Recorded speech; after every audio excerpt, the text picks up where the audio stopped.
ঘূর্ণিঝড় রিমালের প্রভাবে হাতিয়াতে সকাল থেকে দমকা হাওয়া বয়ে যাচ্ছে। দুপুরে 1টার সময় আসা জোয়ারের তীব্রতা অনেক বেড়ে গেছে।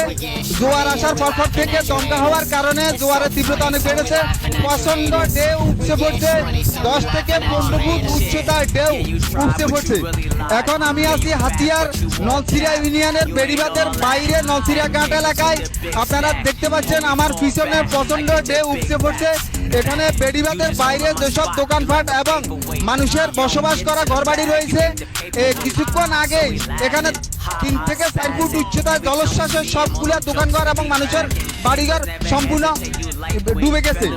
আমি সকাল থেকে এখানে অবস্থান করতেছি।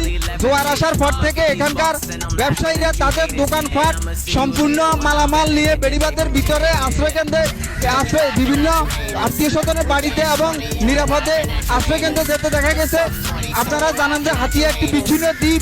এখানে মূল ভূখণ্ডের বাইরে বেশ কিছু চরাঞ্চল রয়েছে, বিশেষ করে চরকাশিয়া, ডালচর এবং নিঝুম দ্বীপে বেড়িবাঁধ না থাকায় এই অস্বাভাবিক জোয়ারে এবং এই ঘূর্ণিঝড়ের প্রভাবে অস্বাভাবিক জোয়ারে নিম্নাঞ্চল প্লাবিত হয়েছে। আমি কথা বলেছি নিঝুম দ্বীপ ইউনিয়ন পরিষদের চেয়ারম্যান দিনাজউদ্দিনের সাথে।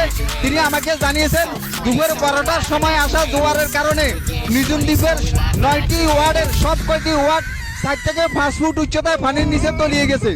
এতে করে মানুষের বসতঘর ডুবে গেছে, ব্যবসা প্রতিষ্ঠান পানির নিচে তলিয়ে গেছে।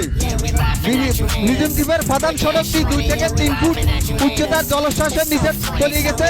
এতে করে মানুষের স্বাভাবিক চলাচল অনেকটা ব্যাহত হচ্ছে। আমি কথা বলেছি হাতিয়া উপজেলা নির্বাহী কর্মকর্তা সুভাষিস চাকমার সাথে। তিনি আমাকে জানিয়েছেন ঘূর্ণিঝড়ের প্রভাবের কারণে গতকাল থেকে হাতিয়ার সাথে মূল ভূখণ্ডের সকল ধরনের নৌযোগাযোগ বন্ধ করে দেওয়া হয়েছে। এতে করে পরবর্তী নির্দেশ না দেওয়া পর্যন্ত এই নৌযোগাযোগ বন্ধ অব্যাহত থাকবে। আপনারা জানেন যে ঘূর্ণিঝড় মোকাবিলায় হাতিয়াতে 242টি আশ্রয়কেন্দ্র প্রস্তুত রাখা হয়েছে।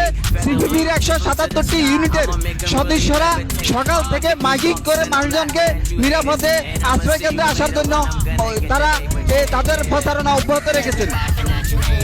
এ ছিল হাতিয়া থেকে আমার কাছে ঘূর্ণিঝড় রিমালের সর্বশেষ।